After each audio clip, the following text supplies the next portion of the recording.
కాదు చంద్రబాబు నాయుడు గారు ఈ 2 ఏళ్లలో నమ్మకం, అభివృద్ధి, సంక్షేమం 5 అని చెప్తా ఉన్నారే. జనాల్ని గతంలో ఏ ప్రభుత్వం కూడా ఇబ్బంది పెట్టినంత ఇబ్బంది మీ ప్రభుత్వంలో పెట్టారు.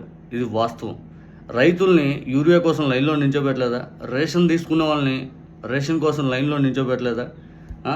జగన్ గారి హయాంలో కట్టినటువంటి పోర్టులను గాలికి వదిలేశారు. మెడికల్ కాలేజీలను గాలికి వదిలేశారు. గవర్నమెంట్ హాస్టల్స్‌లో ఫుడ్ పాయిజన్ అయ్యి సరిగ్గా పిల్లలు ఇబ్బంది పడిపోతా ఉన్నారు.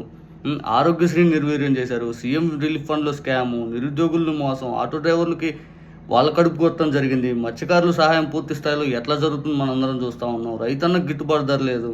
దీపం పథకం కింద రావాల్సినటువంటి గ్యాస్ సిలిండర్ 3 వస్తున్నాయి. అసలు వస్తున్నాయో రావట్లేదో కూడా తెలియని పరిస్థితి. డబ్బులు పడుతున్నాయో లేదో కూడా. బీసీ మహిళలు 4000 పెన్షన్ అనేది మోసం. కరుడు కట్టిన కార్యకర్తలు థియేటర్లు కబ్జా చేస్తూ ఉన్నారు.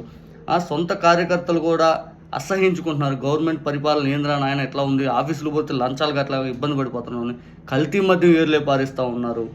10 లక్షల రూపాయలు నిరుద్యోగులకు డబ్బులు ఇస్తాము, మీరు ఏదో ఎంటర్‌ప్రెన్యూర్స్ అయిపోవాలన్నారు. యాడయ్యారు? ప్రభుత్వ ఉద్యోగులు నమ్మి ఓట్లేస్తే వాళ్ళని వంచారు. ఆడబిడ్డలకి న్యాయం చేస్తాం, హెలికాప్టర్లు వస్తాం, వాళ్ళు పూర్తి స్థాయిలో అండగా ఉంటా ఉన్నారు. అది లేదు. పూర్తిగా కూటమి నాయకులు రాసలీలలో మునిగి తేలుతూ ఉన్నారు. ఈ పరిస్థితి గతంలో ఏ ప్రభుత్వంలో లేదు. ఇంతకు మించి ఇంకా చాలా ఉన్నాయి. ఈ పై నేను చెప్పడం మాత్రం